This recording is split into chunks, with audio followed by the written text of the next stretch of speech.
कच्चे रास्तों से होकर हम घने जंगल में घुसते जा रहे थे।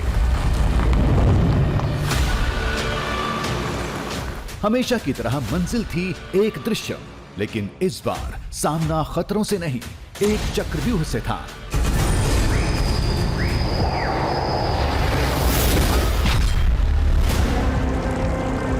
जल, जंगल, जमीन का एक ऐसा अभेद्य चक्रव्यूह था जिसके अंतिम द्वार के पीछे दबा है 5000 साल पुराना कर्ण के कवच कुंडल का अवशेष।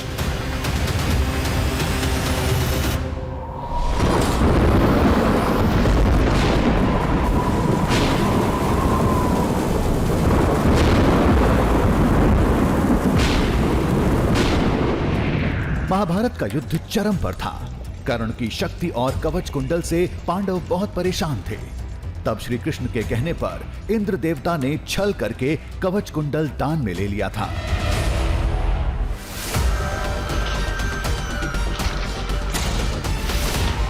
इसके बाद वो कवच कुंडल कहां चला गया? क्या वो इंद्र के साथ स्वर्ग चला गया? नहीं, बिल्कुल नहीं।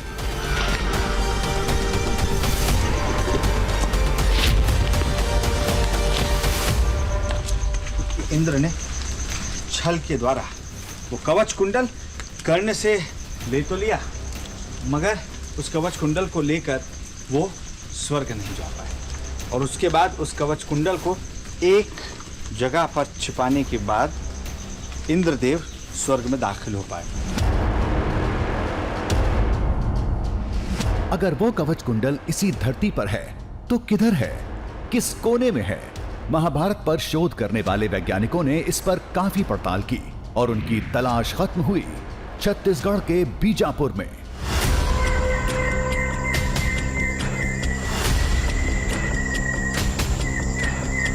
जहां बताया जाता है कि आपको पत्थरों से ढककर कवच कुंडल कहीं रखा मिलेगा। पत्थरों से ढककर यानी किसी गुफा के भीतर। हम उसी गुफा के सामने थे। कहते हैं इसकी अंतिम खोह में महारथी कर्ण के वो कवच कुंडल आज भी मौजूद हैं।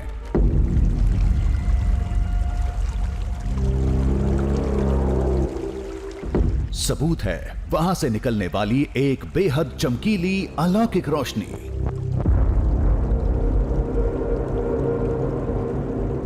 ये गुफा हमें देखने को मिल रही है। ये गुफा बहुत सक्रिय है, लेकिन हाँ इतना जरूर है कि इसमें कई ऐसी सुरंगें दिख रही हैं जिससे इसमें दाखिल हुआ जा सकता है।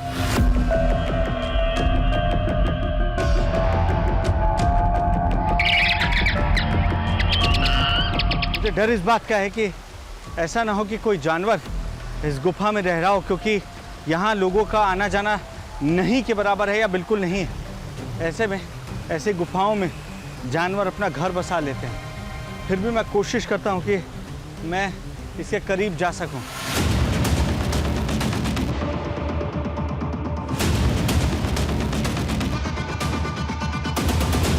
गुफा तक पहुंच गए थे। अंदर जाने का रास्ता पता नहीं था। ये भी नहीं जानते थे कि वो रहस्यमयी चमक जिसे लोग कर्ण के कवच कुंडल का बताते हैं किस हिस्से में दिखेगी।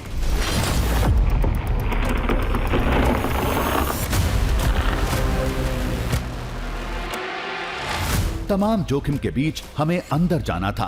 फिलहाल तो चमक की तलाश हमें अंदर खींचे जा रही थी।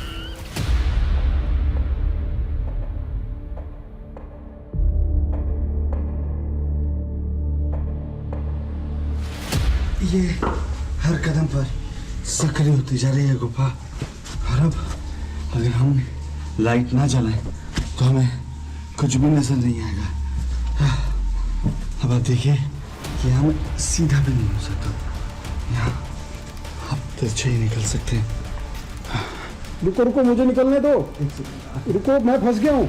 इधर लैपटॉप पीछे।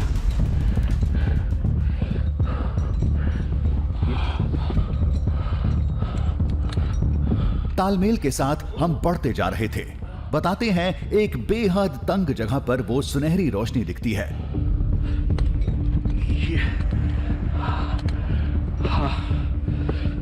कदम दर कदम अंधकार बढ़ता जा रहा था।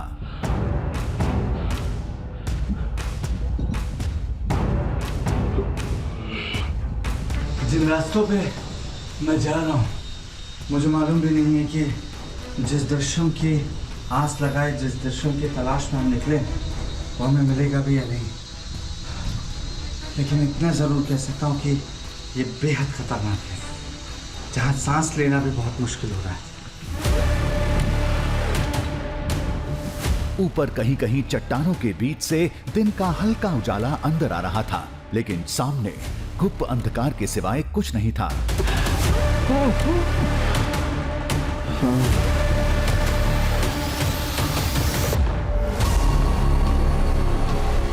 तभी दूर हमें एक सुनहरी चमक दिखी। ये रोशनी दिख रही है, कुछ जैसे कुछ चमक रहा हो। हम उससे बहुत दूर थे। आगे का रास्ता हद से ज्यादा तंग था। क्या ये वही था जो लोगों ने बताया था? ये रोशनी दिख रही है, कुछ जैसे कुछ चमक रहा हो, लेकिन इतनी जगह नहीं है कि मैं अंदर घुस पाऊंगा।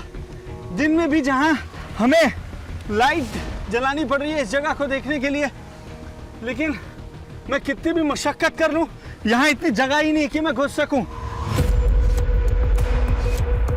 बल्ब या किसी कृत्रिम रोशनी की तो गुंजाइश ही नहीं थी। जहां इंसान नहीं पहुंच पाते वहां बिजली कहां से आएगी? क्या इसी को कवच कुंडल की चमक बताई जाती है?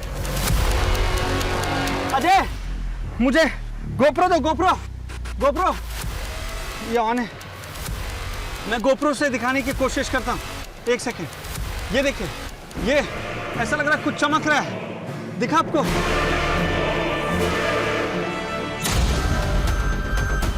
गोप्रो कैमरा भी वहां तक नहीं पहुंच पा रहा था, लेकिन रोशनी साफ दिख रही थी। सोने जैसी कोई रोशनी यहां देखने को मिल रही है, जैसा सोना चमकता है। क्या इसको ही लोग कवच और कुंडल से जोड़ते हैं? मुझे नहीं पता।